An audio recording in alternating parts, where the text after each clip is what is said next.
talking all things custom suits. Now, Keith, I had an interesting conversation with a customer of ours the other day, and I was asking questions about when are you wearing this, where are you wearing this, and is this appropriate, right? We don't want to over-design our custom clothing. We want it to fit right and look right. How do we choose style and how do we choose fabrics? Well, what you were saying is when are you wearing it, how are you wearing it? So you can determine it based on, or recommend based on how they're wearing it, right? So someone is a traveler. Yeah. They travel quite a bit and they are going to wear the suit as they travel to a meeting.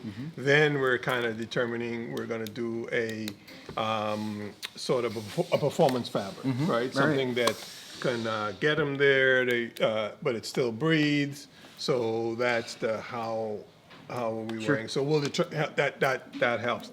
Colorway is where it can be that's the fun part of saying and getting someone in their zone or helping them find their zone. What color car do you drive? Right. What are So, your sunglasses and stuff? I really think when you're designing custom, I think what I like to do is I like to try to put together both style and fit that's appropriate for the person. I always say talk about dressing the inside first, but I don't want to over design. Well, I think sometimes we can over design. we can, Yeah.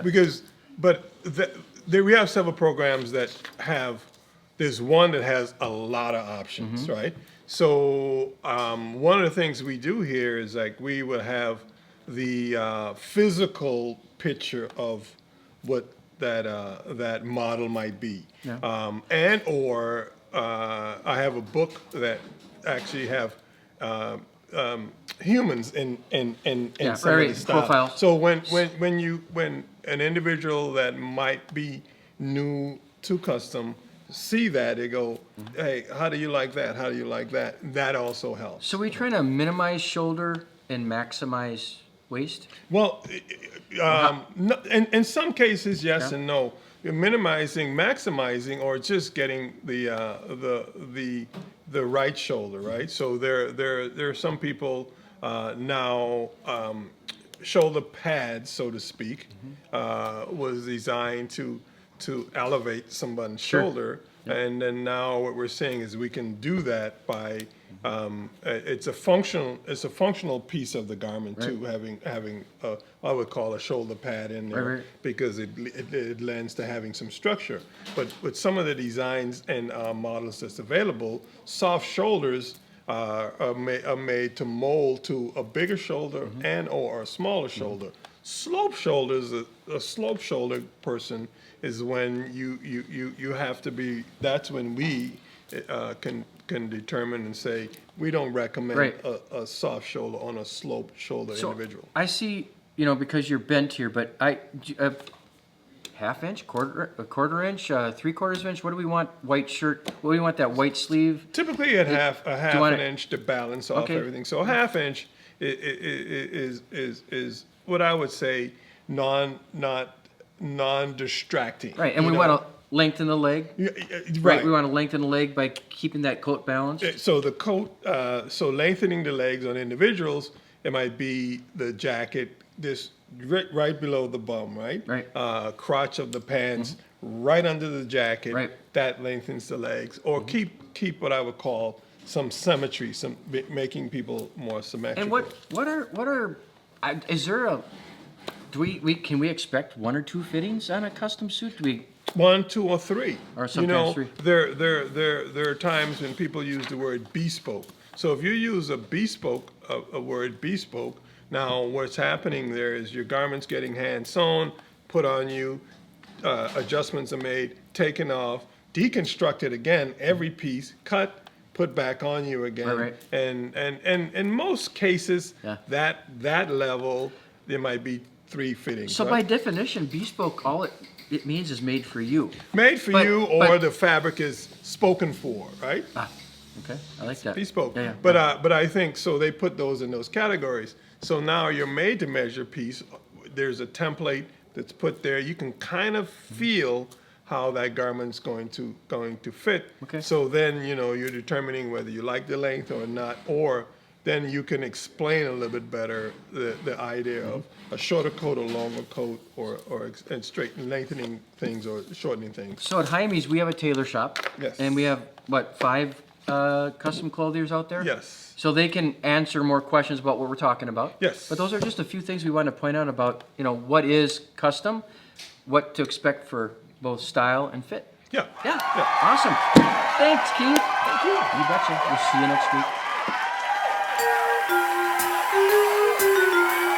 Hello, this is Amy the Hypnotist here at beautiful Jaime's Haberdashery, and this is Coffee Talk. Today I have a very special subject for you. All of my clients have been coming in feeling overwhelmed. School is starting, the kids are going to school, there's so many things to keep track of. One of the things I always suggest to my clients is they start to journal. And I realized a lot of people don't know how to start to journal. So we're going to talk about some of the benefits of journaling and then how to get into it. You can use anything to journal. This particular journal was made by the artisans here at Jaime's Haberdashery. Beautiful leather. Hey, shameless plug, why not? But the benefits you're going to get from journaling. First of all, especially if you journal by hand, you're going to have the sensation of the paper beneath your hand, and it slows your thoughts down. It actually calms your limbic system. The whole fight or flight will relax. It actually calms your mood. People that journal by hand, and if they're journaling journaling about subjects such as their emotional life, they actually have better emotional regulation than people who don't. People that journal are more likely to reach their goals because they're writing them down. They also have more creativity. It is also a great way to keep track of the things that are happening to your life, and it increases your memory. What happens if you're writing, especially if you're writing by hand, it takes those memories from short-term memory and puts them into long-term memory. Now, when people are going to journal, they're always like, well, how do I start? Now, I'm one of those people that I have been journaling since I was a little kid, and I literally have shelves of them. For those of you who are just starting, the rules are there aren't any rules. If you just want to journal for 5 minutes a day to get started, go for it. If you skip a day, that's okay. Don't make it a should. Make it something that is really enjoyable for you. What I do for some of my clients is I give them prompts, something like, what are the top 5 things I like about myself? What are the words my friends use to describe me? Go from there. What am I grateful for? You can also just go online and just type in journal prompts. It'll give you a whole list of them. I guarantee you that if you start journaling, you're going to feel more calm. The actual act of it is a mindfulness exercise. It'll slow you down. People that journal have really good mental health. And that, my friends, is coffee. Hey everybody, it's Todd About Town, Todd Walker, with entertainment, travel, and more. Hey Todd, what's new? Happy Friday. I'm here again with Todd Walker, Todd About Town. He just got back from the State Fair, folks, from the Pronto Pup stand, and he is ready to kind of us a quick recap on the foods that he ate, just real quick. So you didn't try any of the Not that I foods, wasn't didn't do even- any of the videos? No. Well, I did. I did a Pronto Pup. I did the big hot ticket item, which is the ranch wonton. Yeah. So that was covered on Wait, Don't Tell Me when they were just in town. Yep. And I guess Peter Sagal, was it Peter Sagal? Yeah. Who commented on the fact that really weren't missing anything. Well, There was another comment, but we won't go over Well, that. Yeah. he's actually in quite the minority. It was they're saying it was probably one of the, if not the hottest, but one of the hottest new items. I left my ranch sauce out on a picnic once, and it got warm, right? Yeah. It was the worst thing in the whole wide world. So you don't like all I ranch? think about is biting into warm ranch sauce. No, they mix it with cream cheese and they dust it with ranch on the top, and it made national news. donut that was so popular, the peach donut. Yeah, Pete, did you have one? I did. Now that one, I'd have to say it's good, but the wait was 2 hours in line. Did it come with a hole in the middle? Yeah. See? Not bad donut. Yeah, the donuts have holes in the middle. Some donuts don't, and I don't think they That's should not call a- them donuts. It's not a donut then. Okay. But I mean the donut line 2 hours. That's a long I hope time. you bought more than one. It's all in the valley, Yeah. I think. 2,300 miles. I just got my passport because it's the monarch migration, folks. 2,300 miles down to Mexico. Yeah, is that bizarre? Yeah. Now that is another one that these little I haven't subsectors I and saw groups two of this people. year. Two. Yeah, so the Monarch Butterfly Festival is happening on Saturday. And let's say that you can always do this sort of thing. Save the what plant is that? The milk pod plant. Milk, right? The things that the monarchs Okay. Yeah, feed the on. milk pods, sure. Because if you don't have milkweed, Yep. you don't have monarchs. So I got a bunch in my yard. All right, well, bring them up. So Okay. that's happening on. Did anybody else not know that there was a Minneapolis Monarch Festival? I was like, really? This is on Saturday from 10 o'clock to 4 o'clock. It's free to attend. Of course, there'll be butterflies. And as you said, the migration from Minnesota to Mexico, which was kind of interesting, and you mentioned it's 2,300 miles.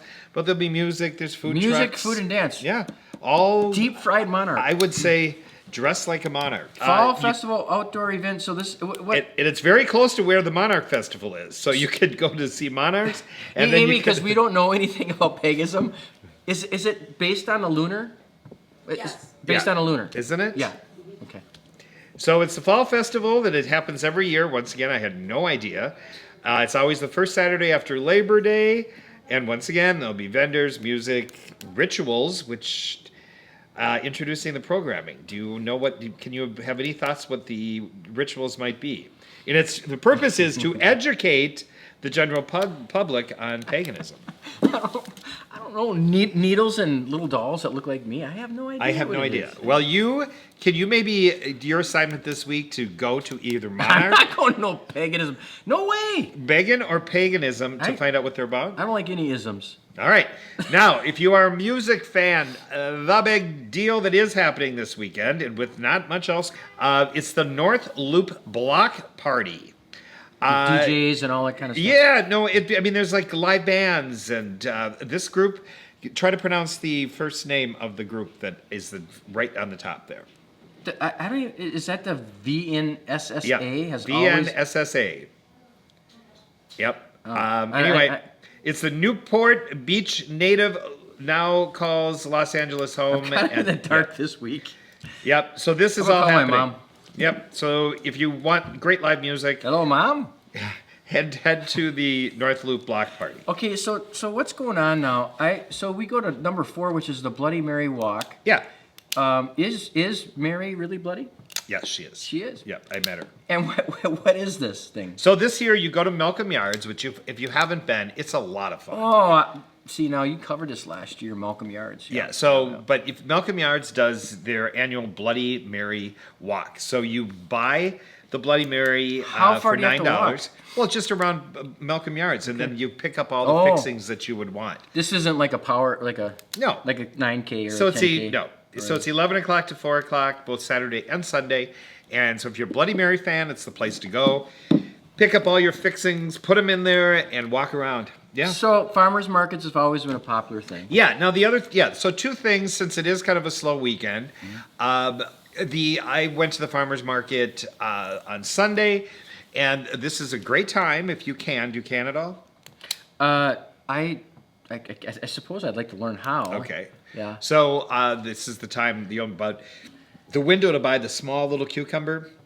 If Pickles I are maybe right now. the paganists can show me how to can. Well, maybe they're canners. Yeah, maybe they so it's a great time to go to the farmers market because there's still flowers, but there's also like the fall stuff is starting to come in. So you can do that, and then also head to the Minnesota Zoo and do the I love the walk. zoo this time of Yeah, the zoo is great. The weather's going to be